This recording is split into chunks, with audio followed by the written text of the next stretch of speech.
बघूया. अवघड असं काहीच नाही. अशाच पद्धतीची फटकेबाजी केली तर मला वाटतं 5 चेंडूमध्ये सामना संपवून टाकेल. बघूया. शेवटचं षटक घेऊन आलेला मला वाटतं चांगदेव पिंपळपाडा NCC संघाकडनं. अतिशय अनुभवी असे चांगदेव. सुंदर असा खेळ बघायला मिळतोय भैताने संघाकडनं. तशाच पद्धतीची जबाबदारी पेलवावी लागते त्या दीपकला व भिवाला. अशाच पद्धतीत जर फटकेबाजी केली तर भैताने संघ विजयाच्या दिशेने पलायन निश्चितच. कारण 6 चेंडूमध्ये 26 धावांची गरज असेल ती भैताने संघाला. बघूया. पहिलाच चेंडू घेऊन जातो ले आणि क्लीन बोल्ड. मला वाटतं डायरेक्ट एसटी वरती जाऊन धडकलेला चेंडू आणि हा क्लीन बोल्ड. विकेट लागती ती भैताने संघाची. स्लोअर चेंडू ब्लॉक हॉल मध्ये सोडलेला चेंडू काही समजलेला नाही तो मला वाटतं दीपकला. आणि विकेट जातोय 3 गड्याच्या मोबदल्यामध्ये. आतापर्यंत धावा जमवलेल्या त्या भैताने संघाने 40. इथून पुढे सामन्याचं समीकरण असेल ते 5 चेंडू आणि मला वाटतं 26 धावांची गरज असेल भैताने संघाला.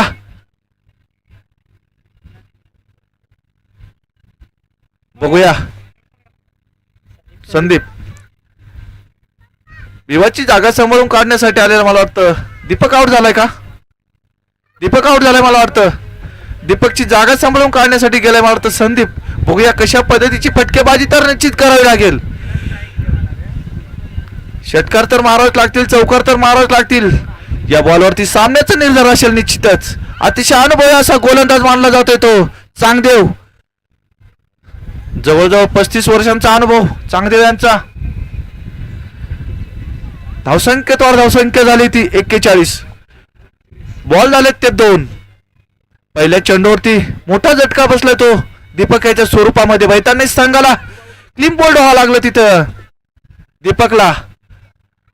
आणि 4 चेंडू मला वाटतं 25 धावा का? 4 चेंडू मध्ये 25 धावांची गरज असेल भैताने संघाला. बघूया. आता तरी तो मला वाटतं अवांतर धावा मिळते त्या भैताने संघाला.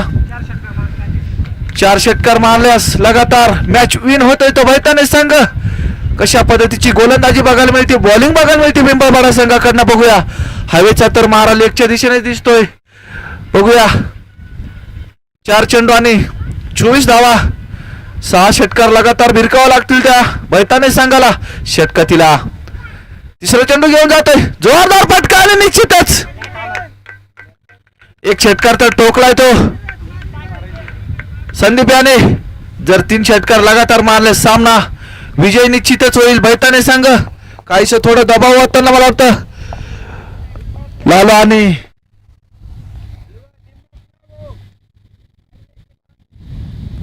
आणि विजय तलवारे बॉलरला सांगायसाठी ग्राउंड बाउंड्रीवरतून आले की कशा पद्धतीने बॉल हाताळायचा आहे. कारण सामना प्रेशरचा सामना आहे.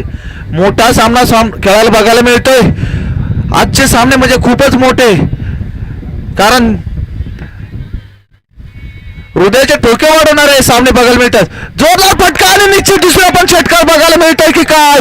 आणि अतिशय धुरंधर अशी फटकेबाजी बघायला मिळते. आज सामना जिवंत ठेवलाय तो भैताने संघाला. जिवंत ठेवलंय मॅच मध्ये, जिवंत ठेवलंय. 2 चेंडू आणि 2 लगातार षटकार टोकले.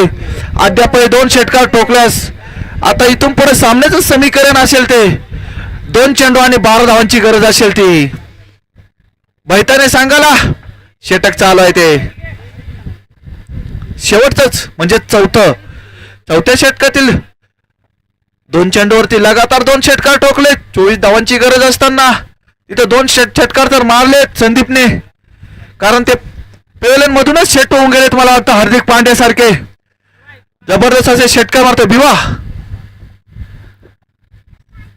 अद्यापही 2 षटकार मारले तर मॅच विन होते भैताने सांगा. बघूया. इथून पुढे सामन्याचं समीकरण असेल ते 2 चेंडू आणि 12 धावांची गरज. बघूया.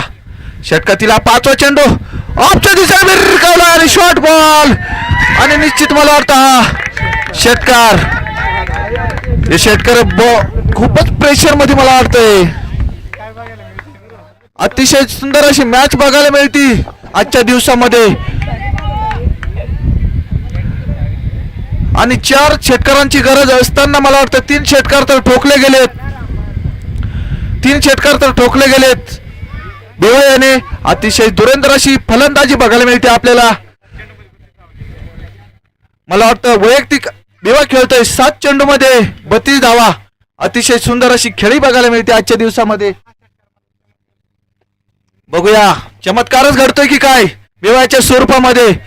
अतिशय असं प्रेशर मध्ये आलेलं मला वाटतं. 1 चेंडू मध्ये 6 धावांची गरज असेल निश्चितच.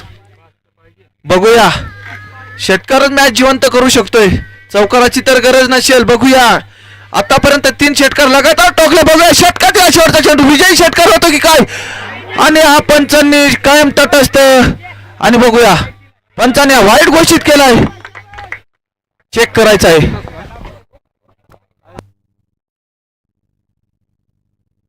बसून घ्यायचं मित्रांनो.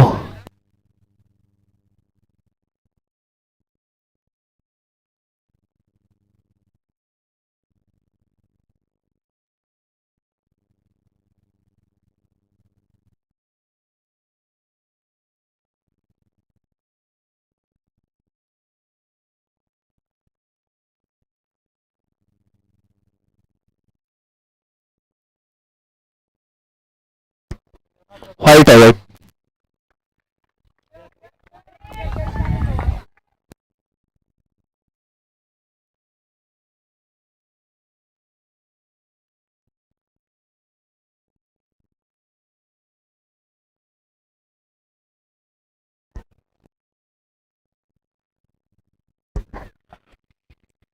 एक चेंडू आणि 5 धावांची गरज असेल ती भरताने सांगायला. षटक चालू आहे ते शेवटच्या षटकातील. बघूया चांगदेव देवासारखी आपल्याला जादू करावी लागेल. बघूया अतिशय जोरदार फटका आणि षटकार बघायला मिळतोय. आणि अतिशय महागडे षटक बघायला मिळतोय चांगदेव यांच्याकडनं.